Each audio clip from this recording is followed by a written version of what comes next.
Hi there, it's Ed here. I'm just going to show you around the start of my new Warhammer 40k table.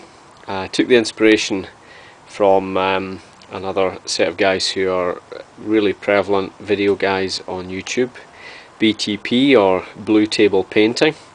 They had a massive trench table that I just really took the idea from and just did it on a smaller scale. So this is my first table.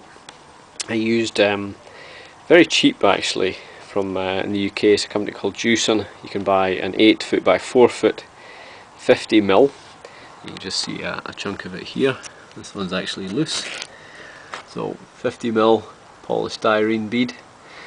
Not the best stuff, but only £10, so I thought I'd try there, and if it's if I'm good at it, if I like it, I'll go and get some better stuff. So I dug a channel out, and under the advice of the BTP guys, you've got to try and make it so that you could fit, in theory, two guys wide. Use some IKEA pencils, cut off bits and pieces of plastic. This will look a bit better hopefully when it's painted. A little blast area, some ice cream sticks here, very World War I themed, and some more here, and some little offcuts of bits of wood I had in the garage. And I've been using a sort of brown Instagrab adhesive for this stuff. Makes it look a bit more like mud, I'm hoping. I also saw another YouTube video where a guy used a heat gun. Actually it was a blowtorch. So I've got a heat gun which I used for some Xbox mods, which didn't really work, so I had that and I've been trying it out. So here I've scored it with a knife, and then I follow the line down. Here where the roadway is going to go, I spent a bit more time doing it, so it looks a little bit like there's a rise on the road. I'm going to put down some plasterboard here. I think they call it gypsum in the US, and the plasterboard's just over there. I haven't got it on yet.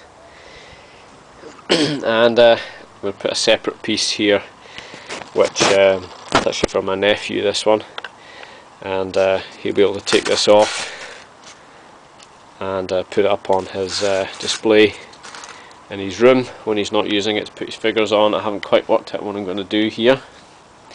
I want to create a little overhang here.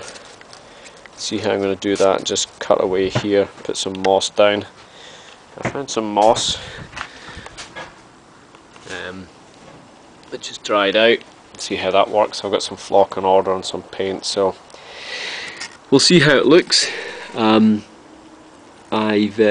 noticed that the Gorilla Glue I was using actually was melting the polystyrene, which wasn't an obvious thing, but actually I think it's created quite a good effect. So this is actually solid now, and it looks like it's a real overspill of kind of really yucky stuff. A little bomb blast area here, and these are solid on with the Gorilla Glue, but I wouldn't recommend Gorilla Glue for this in the future. So I'll put an updated post on here once I've coated it with PVA and put a coat of black on, and then I'll give another video in. Thanks, take care.